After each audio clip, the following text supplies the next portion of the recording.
こんにちは、こちらです。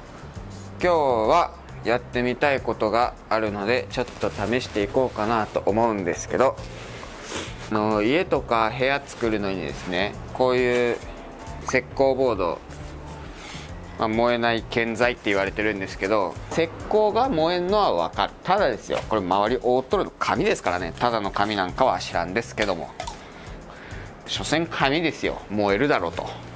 ここに火ついてボワーってなるじゃん。なんで本当に燃えない建材なのかっていうのを試していこうかなと。火事にはできんので、僕が持ってる道具の中で一番火力のあるものといえばこのガストーチですね。このガストーチでこうブワーッと炙っていこうかなと思います。バケツに水も用意してすぐかけれるように何かあった時にねして置いときたいと思います。ということで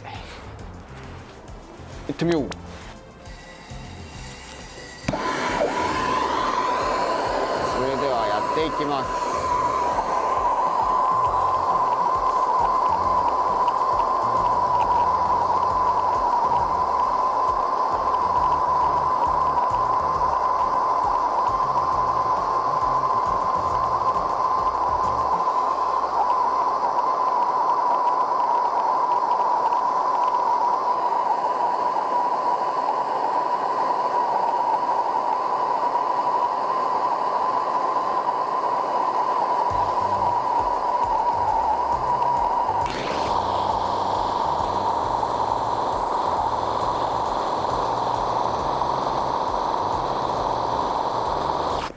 はい、これね、こっちは燃えたんですけどね、こっちはね全然燃えてないですよ。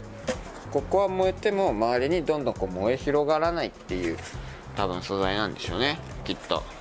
ということで燃えない建材のタイガーボードでした。本当に燃えませんでした。